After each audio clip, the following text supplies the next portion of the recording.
everybody. I've got some downtime before I got to go to work. Had two things I want to talk about this morning. One of them deals with my bike going peg leg.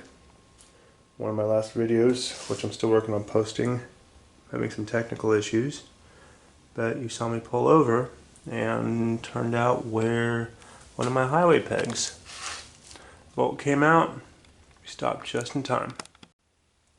When I looked down, the bolt was just sitting in the hole, bouncing around, and I was ready to lose it. So I just pulled over, popped the bolt out, popped the peg out, put it in the bag. My buddy I was riding with had an Allen set, and he was offering to tighten it up. I told him I was going to wait because I wanted to lock the threads so it didn't come loose again during the ride. So today we're going to do a demo on how to fix a bolt with whatever you have in your tool bag. I was hoping to use thread lock for the bolt, but I went through my saddlebags to see what I had available, and I only had a little bit of clear RTV. So we're going to put that on instead of thread lock, and we're going to see how well it works. You're going to watch me just assemble the foot peg itself, and I'll have updates later on with my other videos, keeping you informed. One such update was our JB Weld project. The speaker broke right at the top between the housing and the mounting bolt, I guess you would call it. The only fix, since all my friends, or I had a friend that had 4 speakers, of course, the week before threw them away, and we decided to test out JB Weld. I'd worked in the automotive business for several years, never been a fan of it, and here I am, figured I was going to try some of it. So the update on the JB Weld, probably got about 500 or 600 miles on the bike, went through a lot of high speed, a lot of wind, and it looks like she is working really well. So far, JB Weld is not a bad idea to keep with you in your tool bag. So here's the mount. This is where the bolt and the peg goes. We are going to assemble that and then do occasional follow-ups to see how well the fix works. The reason I like doing these videos is most of the time it's experience that when you get stuck out there, you find out the hard way how to get into and out of binds. So this is just some demonstrations on what would work if you're stuck out in the middle of nowhere. Obviously I'm in my shop right now and it's easy, but had this been out in the field, and it was, I just had an easy quick temporary fix by removing it. But it gives you guys more ideas and options when you guys are out there on the road. If you guys are like me, there's a lot of spaces, a lot of towns you're riding in between. I did my Colorado trip last year, which is about 2,500 miles. I do a lot of 200, 300, 400 mile trips. And once in a while something may happen and you hope it doesn't. And you gotta get the bike running so you can keep enjoying the trip. All I'm doing right now is I've got the bolt in here and I'm just centering it. I don't have anything on it yet. There's a little washer, that little washer you saw, the little D-shaped washer, and the peg.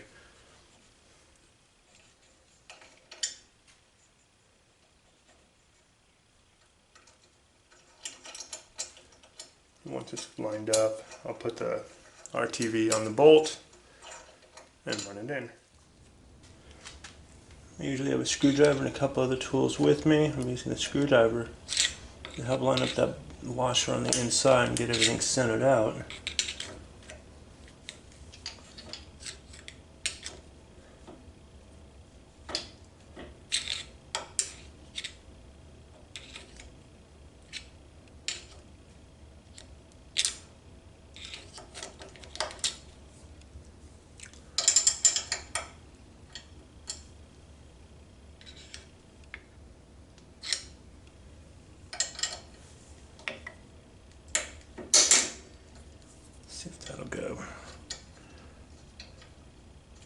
I'll start it first by hand, making sure the threads grab. Put them in the shop. Again, I would use an Allen key. I just like using this ratchet because it's quick. Bolt goes in fine on the line inside. Take it out. Now when you're using Permatex, thread locking agent, anything else you only need a little bit. Got the bolt here. All I'm going to do, I need enough just to kind of hold it and prevent it from vibrating out.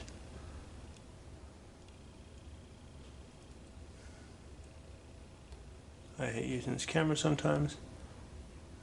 Right there, that's all that I'm going to use. I'm going to do the same thing, ride it around as I usually do. I ride enough miles a week, and I will keep monitoring it. And as you watch the videos, you'll get all the updates on how different things work, how well they work, and what fails.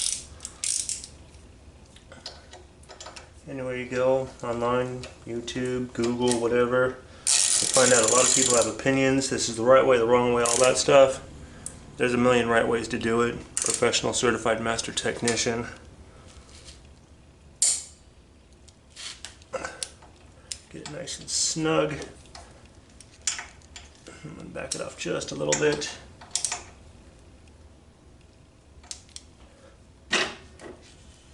Want enough where it's just got a drag on it.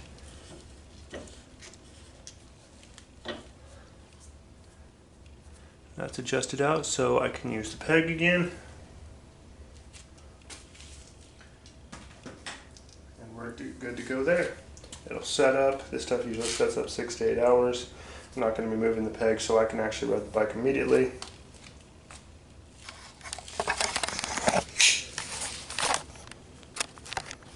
I love the camera. But we'll ride around and post little updates. Another thing I want to talk to you today about, some of you guys like using those GoPros and action sports cameras. On my dirt bike, I've got a mount on my helmet, and I'll film videos of me riding. They're on my channel. Take a look at some of my KX playlists. You'll see the footage on there. Most of that footage is shot from what I mount onto my helmet. When I'm on the street bike riding, for the majority of my videos, I've had a mount.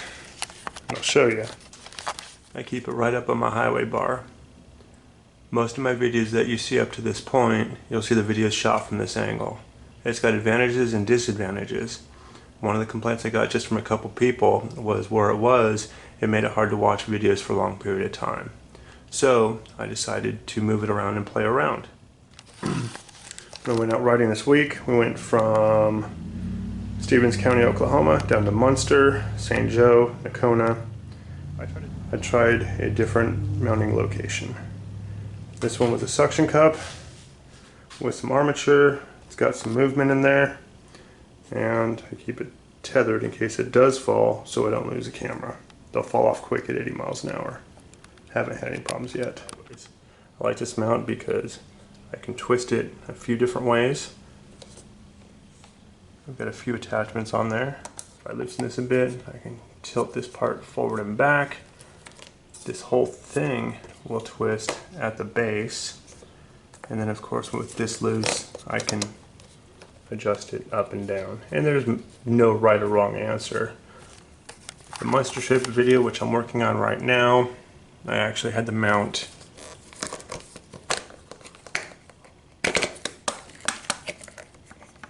right in the center of the windshield at the second part. The first was off to the side.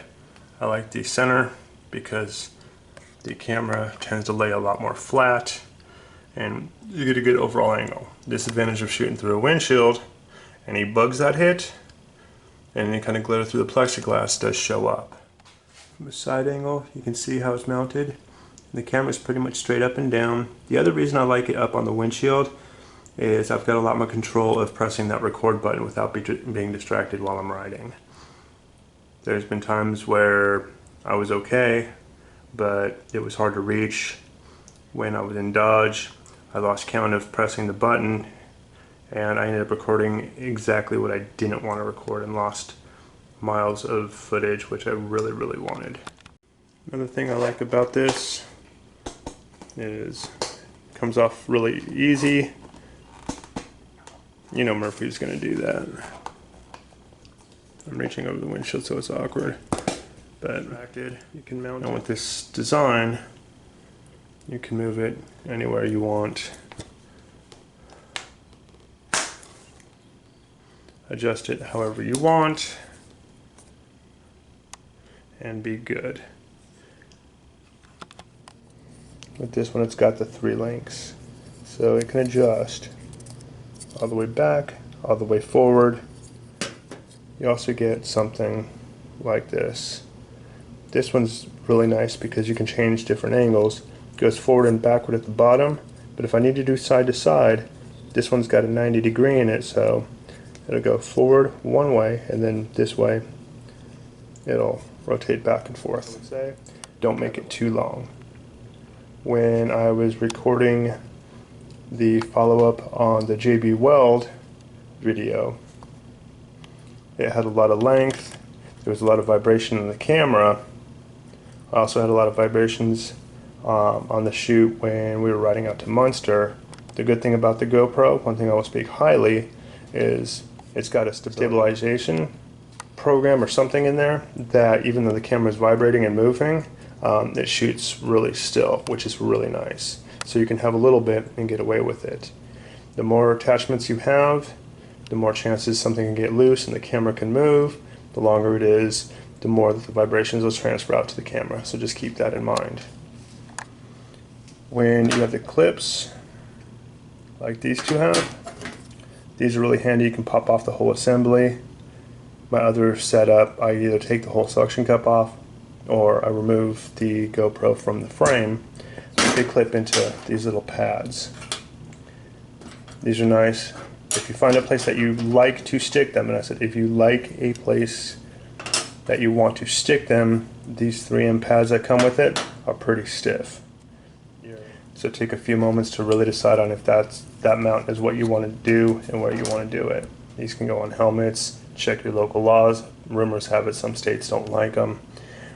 And just be smart about it. You don't want to be distracted, especially if you're riding on a motorcycle with a camera. You're focusing more on the camera than the ride. You can get yourself into a bad situation. My first priority is safety when I'm riding. If the camera is bugging me for whatever reason, if I'm getting distracted, I'll ignore the camera and I'll just keep riding until I get to a safe place. If you have any questions or comments, let me know. I will do another video on the GoPro later on. If you like what you see, feel free to hit that like and subscribe button. I do have other videos coming up again. I haven't worked on my AT in a while. I got to still drill that thing out in the motor. That's going to be coming up pretty soon. Add your comments. Let me know what you think. You like it, what you don't like. If you have any ideas or suggestions, feel free to add them. Thank you for watching.